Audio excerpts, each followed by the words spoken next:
সকাল 10টা বাজলো। জানলা দিয়ে তাকাতেই আলো চোখে এসে পড়ল। চোখ বন্ধ করতেই ভয়ঙ্কর বাজ পড়ার শব্দ। কানটা যেন ফেটে চৌচির হয়ে যাবার জোগাড়। বেশ কিছুক্ষণ এমন শব্দ চলল। তারই মাঝে মা চিৎকার করে বলল, জানালা বন্ধ কর, বিছানা ভিজে যাবে। এত শব্দে কিছুই শোনা গেল না। পাশের ঘর থেকে দাদু খক খক করে কাশতে কাশতে বললেন, দিদি ভাই, আমার কাছে এসো, ভয় পেও না। মনা কাঁদো কাঁদো গলায় বলল, যাই দাদু। মনা দাদুর ঘরে ছুটতে গিয়ে দাদুকে জড়িয়ে ধরল। দাদু বললেন, ভয় নেই, আমি আছি। সকাল 10টা, মানে বাবা অফিসে বেরিয়েছে সবে। অফিস এর ধারে কাছেও পৌঁছাতে পারেননি। মা রান্নাঘরে, মনা আর দাদু দাদুর ঘরে। মা চুপ করে রান্নাঘরে বসেই ঠাকুরের নাম করছেন। বাজ পড়বার শব্দটা খানিক কমেছে, বৃষ্টির ভাবটাও কমবার মধ্যেই। মনা দাদুর মুখের দিকে তাকিয়ে বলল, দাদু গল্প শোনাও না।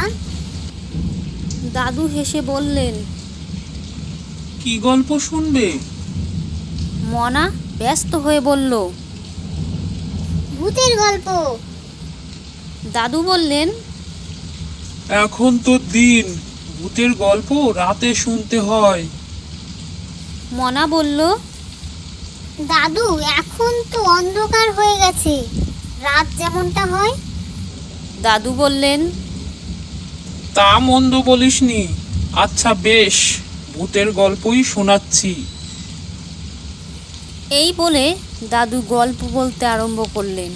দাদু বললেন, বেশ কিছুদিন আগের কথা। বিনয় মল্লিক নামে এক বণিক ছিলেন। তার বিয়ে ঠিক হয়েছিল অতীব সাধারণ ঘরে। পাত্রী রূপে লক্ষ্মী, গুণে সরস্বতী ছিল। বিনয় মল্লিক বড় ভালো মানুষ ছিলেন।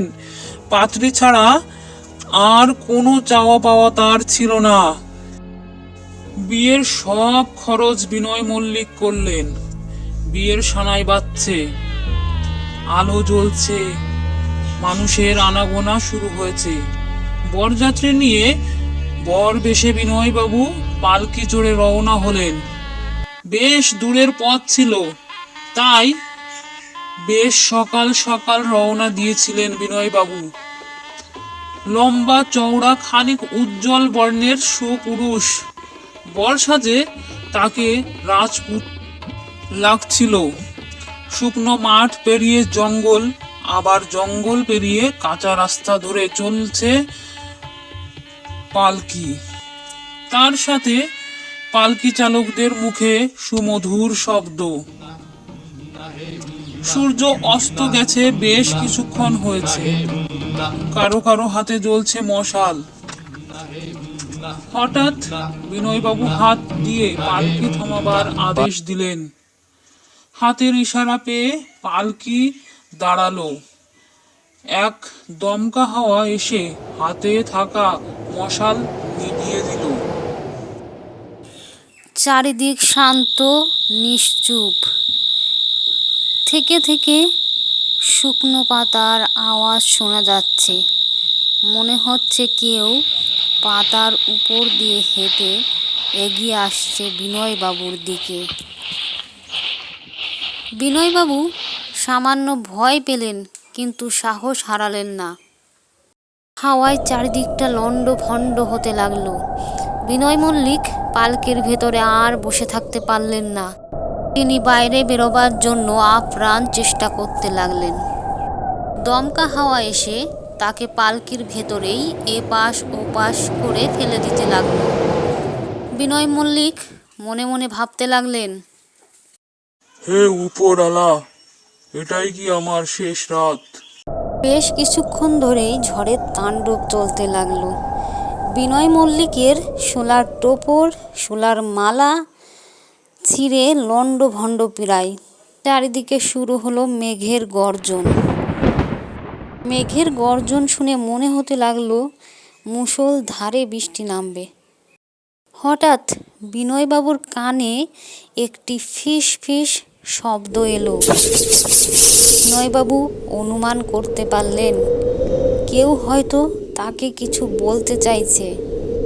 বিনয় মল্লিক অতটাও ভীতু ছিলেন না যে যে কোনো কারণে সে ভয় পেয়ে যাবে।